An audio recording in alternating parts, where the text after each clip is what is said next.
চাকরি করে তারা সব সময় সর্বদা বাংলাদেশের জনগণের চিকিৎসার জন্য নতুন নতুন মনিকুল নিয়ে আসে। এই ইনফরমেশন দেওয়ার জন্য ডাক্তারদের কাছে আমরা ইনফরমেশন দিই, ডাক্তার সাহেব এই রোগের এই চিকিৎসা। বাংলাদেশের সর্বোচ্চ বিদ্যাপীঠ থেকে স্নাতক ডিগ্রি এবং ম্যাক্সিমাম সায়েন্স ব্যাকগ্রাউন্ডের হয়ে থাকে এবং আমাদের কাজ ঔষধের বার্তাবাহক হিসাবে আমরা কাজ করি। আমরা বিক্রয় প্রতিনিধি নয়, আমরা দালাল নই। তাই আজকে কেন্দ্রীয় ফারিয়া নির্দেশনা অনুসারে মঠবাড়িয়া ফার্মাসিউটিক্যাল রিপ্রেজেন্টেটিভ অ্যালায়েন্স কর্তৃক আয়োজিত এই মানববন্ধনের আয়োজন করা হয়েছে। সাথে যেহেতু জড়িত, তারা ঔষধ বিপণের সাথে জড়িত, এই কারণে আমরা মনে করি আমরা সমগোত্রীয় ভাই। এই ভাইয়ের পাশে যদি ভাই এখন না দাঁড়ায় তাইলে আমরা বেঈমানের পরিচয় দেব।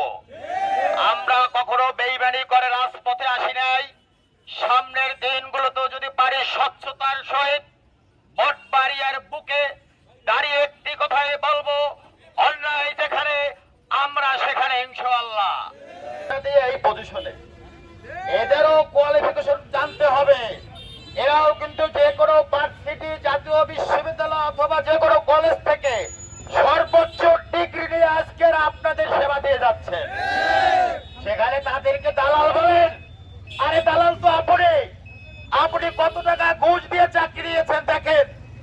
একজন রিপ্রেজেন্টেটিভ তাকে পরীক্ষা দিয়ে কর্মদক্ষতার মাধ্যমে তাকে একটি অঞ্চল সিলেক্ট করে দেওয়া হয়। রিপ্রেজেন্টেটিভরা ডাক্তারের চেম্বারে যে তাদেরকে জানায় আমার এই ওষুধটা এইভাবে খাবেন, এইভাবে খাইলে ভালো হবে, এইভাবে খেলে ক্ষতি হবে। তাহলে আপনারা জনসাধারণ বলেন, আমরা কি আপনাদের উপকার করি না ক্ষতি করি? অতএব যে সাংবাদিক আমাদেরকে দালাল বলে আখ্যায়িত করেছেন, আমি জানি আমরা রিপ্রেজেন্টেটিভরা বিশ্বাস করি বাংলাদেশের সাংবাদিকরা আমাদের সমাজের দর্পণ, আমরা তাদের শ্রদ্ধা করি। কিন্তু ভুয়া সাংবাদিকতা করবেন আপনাদের দলের উপরে রাখা হবে। সাবধান করে দিচ্ছি, আপনার পরিবারের সবচেয়ে শিক্ষিত